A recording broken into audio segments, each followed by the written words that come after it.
Most contractors don't go broke because they can't make money. They go broke because they are wasting it. That's it. Just pissing it away. And I'm not talking about buying fancy trucks. I'm talking about the constant leaks of money. Those little things that are costing you things that if you're not paying attention to the income statement, they just go in one month and go out the next. And you probably don't even realize it.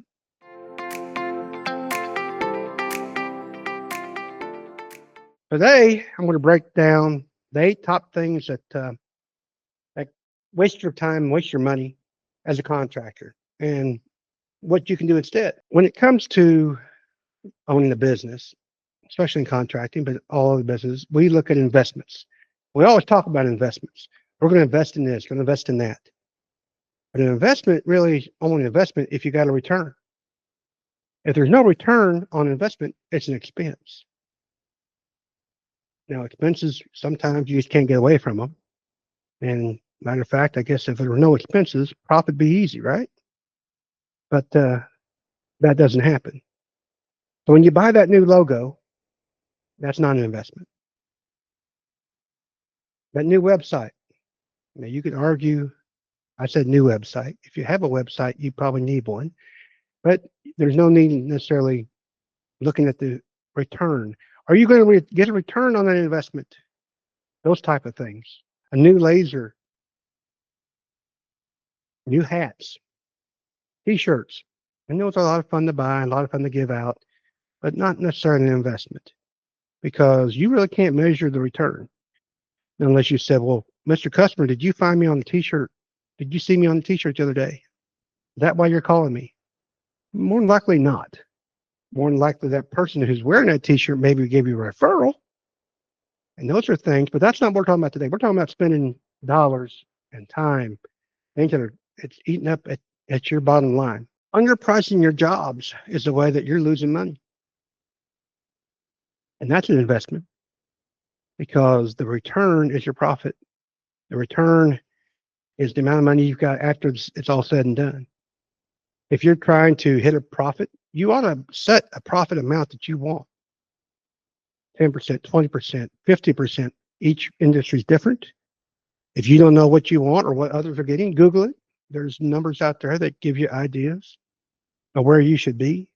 And don't get caught up in the percentages. Percentages are good, except percentages can play tricks on your mind because I'd much rather make 10% of a million than 10% of 100,000. Think about that. So while percentages are important, you got to look at the big picture.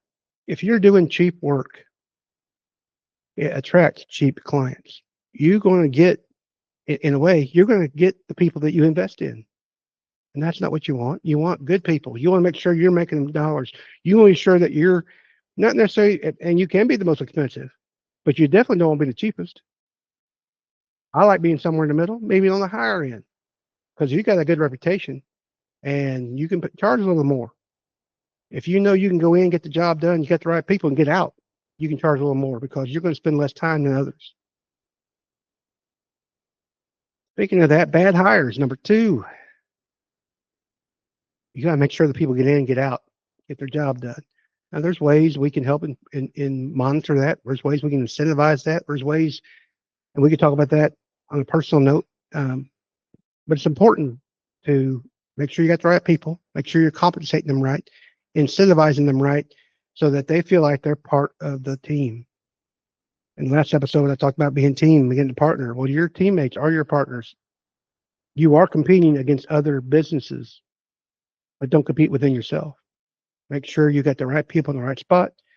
They talk about getting the right people on the bus. Well, what they don't mention is that not only do you get them on the bus, you got to make sure they're in the right seat to help your business. Make sure on that bad hire question that you've got the right person and enjoys what they're doing. Not there just for a paycheck. Paychecks are important. We all got to eat.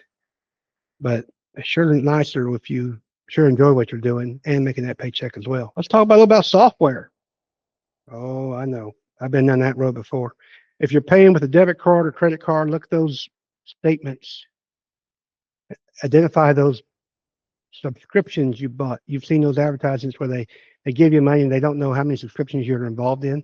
You need to know. You need to make sure you're subscribing to the right ones that are returning on your investment. Can that be an investment? Sure, if you're getting clients from that software, if you're being more efficient from that software, if it's driving your scheduling and getting stuff done. But find software that's one good one that can make sure and interact with other softwares that you might need, like bookkeeping, um, estimating.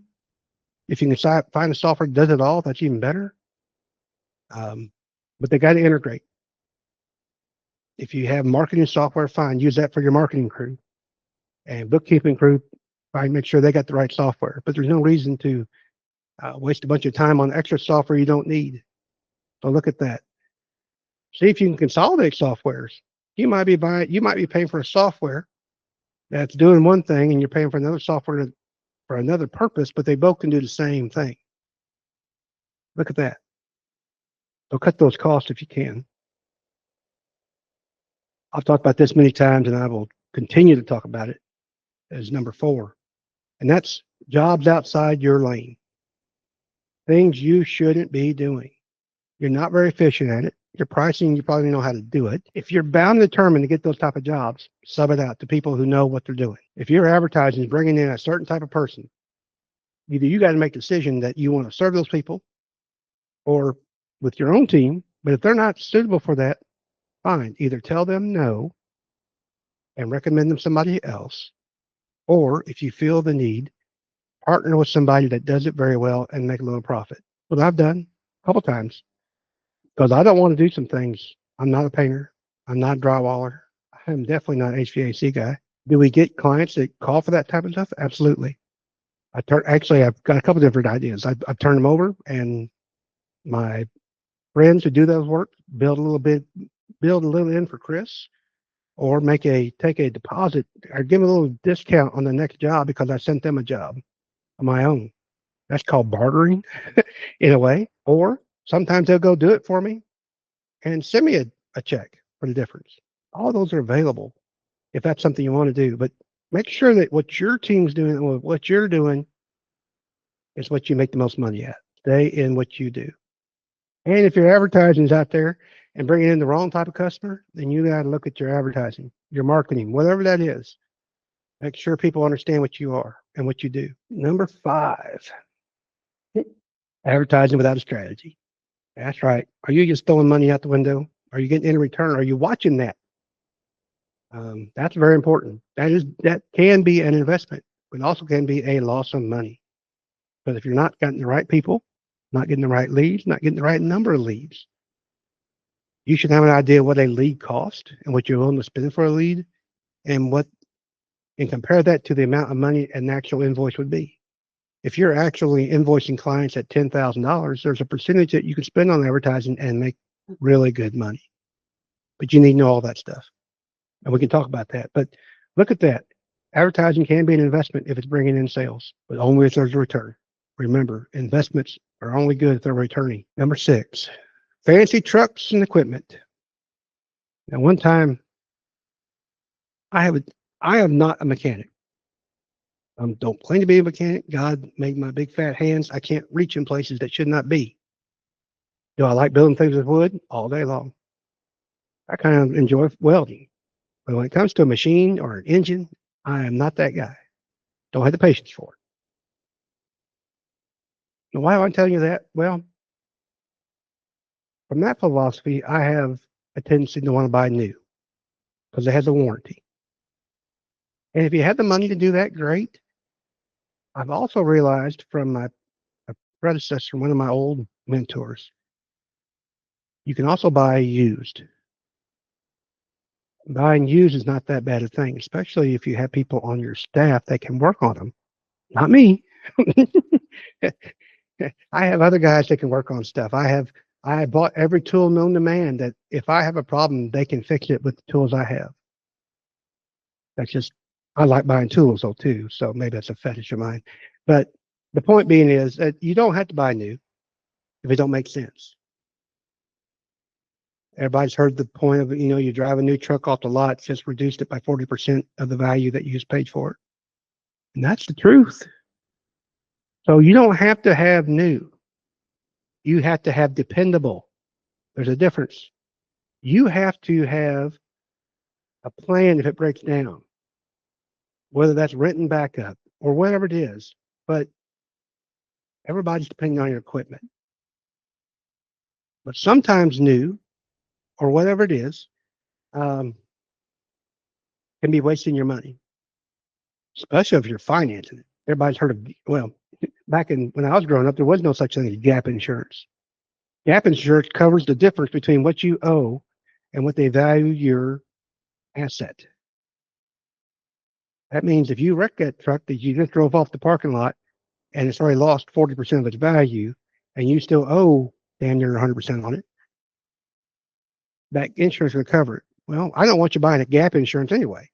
That's wasting money as well because that is not a return on investment. Buy dependable equipment that you can make a return on. Yeah, someday, and your accountant might say, go save some money, go buy a $80,000 truck. Good, go get it if that's what you want to do. I don't think I could.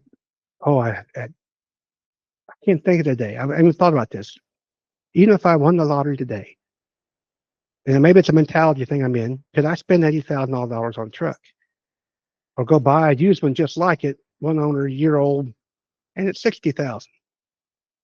Even 60,000 sounds high, but that's just the name of the game right now. The point being, dependable, buy what you can use, afford, that makes money and your bottom line, crunch the numbers. And we talk about cash flow. You got to make sure those payments, if you're getting a loan, make sense.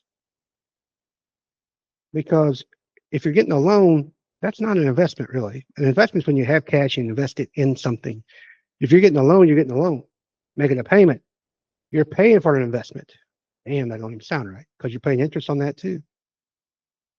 Investments when you got extra cash and time. What are you going to put in there and get a return?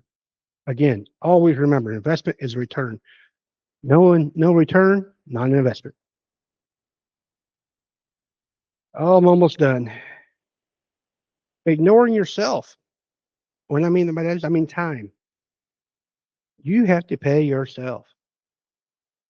If you show up, if you go run errands, you go meet clients, you got to have to expect that your time's worth something. Build it into your cost. If you're giving free estimates, every estimate costs you something.